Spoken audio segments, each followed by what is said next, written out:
আসসালামু আলাইকুম রহমতুল্লাহ। প্রিয় বিশ্ববাসী, মুসলিম উম্মার উদ্দেশ্যে বলছি, আমাদের প্রাণপ্রিয় নেতা, বিশ্ব নেতা হিসেবে যিনি পরিচিত, ইরানের প্রেসিডেন্ট ইব্রাহিম রাইসি, তিনি আর নেই, তিনি শহীদ হয়ে গেছেন।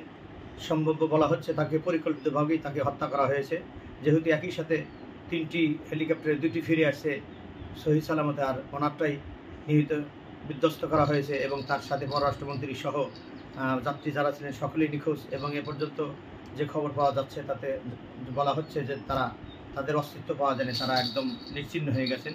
তো প্রিয় বিশ্ববাসীর কাছে আমি তাদের শহীদি আত্মার মাগফিরাত কামনা করছি। আল্লাহ যেন তাদেরকে শহীদ উচ্চ মাকাম দান করেন। ইরানের প্রেসিডেন্ট সাধারণ প্রেসিডেন্ট ছিলেন না, গোটা বিশ্বের বাতিলের আতঙ্ক ছিলেন। গোটা বিশ্বের সকল নাস্তিক মুরতাদেরা তাকে দেখে ভয়ে থরথর করে কাঁপতে, এমনকি আমেরিকা পর্যন্ত তাকে দেখে কেঁপেছে, ভয় পেয়েছে। গোটা বিশ্বের সমস্ত বাতিলের আতঙ্ক হিসেবে তিনি গোটা বিশ্বের উপরে মাথা উঁচু করেছিলেন ইরানের প্রেসিডেন্ট ইব্রাহিম রাইসি। আমরা তার বিরহ আত্মার মাগফিরাত কামনা করব। আল্লাহ পাক যেন তাকে শহীদের সুউচ্চ মাকাম আল্লাহ যেন দান করেন। আল্লাহ সুবহানাহু ওয়া তাআলার কাছে এই দোয়া বিশ্ববাসীর কাছে আমি চাচ্ছি, সকলেই তার জন্য আল্লাহ পাকের কাছে দোয়া করবেন। আল্লাহ সুবহানাহু ওয়া তাআলা তার পরিবারকে, আল্লাহ শক্তত পরিবারকে সবরে জামিল ইখতিয়ার করার তৌফিক দান করুন এবং সেই সাথে বিজাতিদেরকে আল্লাহ নিশ্চিহ্ন করে দেন।